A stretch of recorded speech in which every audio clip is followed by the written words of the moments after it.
रुपये 800 रुपये खाली गाइडच नहीं है 800 रुपये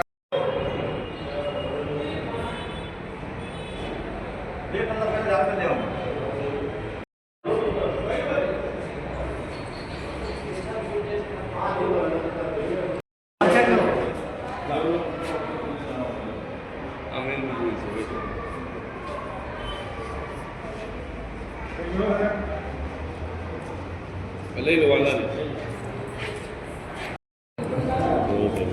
હે ઉભા રાખો ને 2 મિનિટ ઉભા રહો ને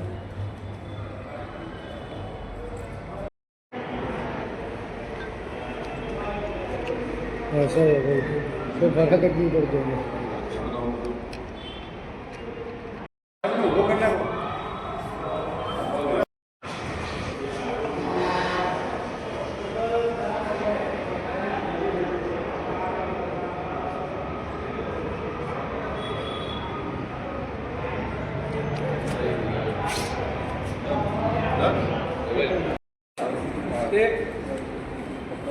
हाँ नरेश भाई અમૃત માને ભાઈ આપણે પૂમો પાડે ના માને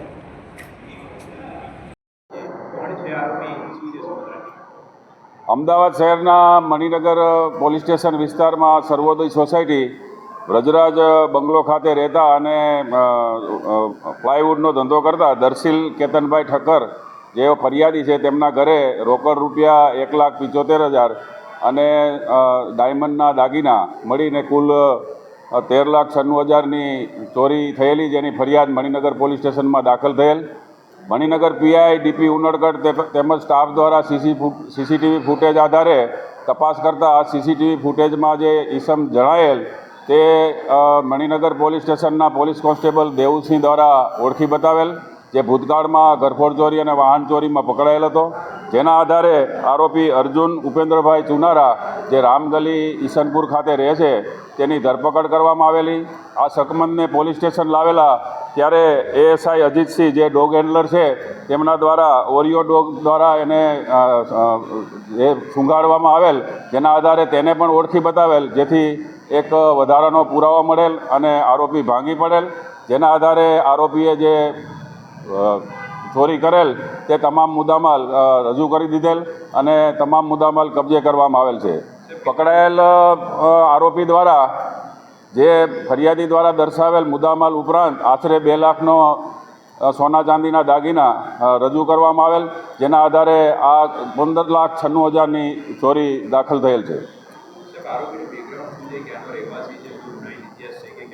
આરોપી રામગલી વિસ્તારમાં રહે છે, તેના પિતા મરણ ગયેલ છે, તેના ભાઈને બીમારી હોય અને બીમારીના કારણે આર્થિક જરૂરિયાત હોય જેને લીધે ચોરીના રવાડે ચડેલ છે.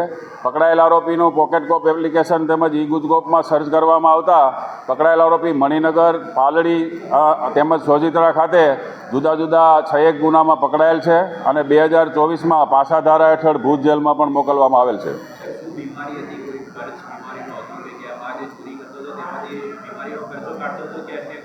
પકડાયેલ અર્જુન ચુનારાનો મોટો ભાઈ છે અને પેટની બીમારી હોય અને અવારનવાર દવા માટે પૈસાની જરૂરિયાત હોય, જેથી આ ચોરીના રવાડે ચડેલો હોવાની કબૂલાત કરવામાં આવેલ છે. પકડાયેલ આરોપીની મોડસ ઓપરેન્ડી ફરતા ફરતા કોઈ ઘરમાં મોકો મળે તો ઘૂસી જવાની પહેલેથી છે. અગાઉના જે ઘરફોડ ચોરીના ગુનામાં પકડાયેલ ત્યારે આ જ મોડસ ઓપરેન્ડીથી ઘરફોડ ચોરી પાલડી તેમજ મણિનગર પોલીસ સ્ટેશનમાં કરવામાં આવેલ હતી. એટલે એવું કોઈ રેકી કરવાનું કોઈ તપાસ દરમિયાન જણાય આવેલ નથી.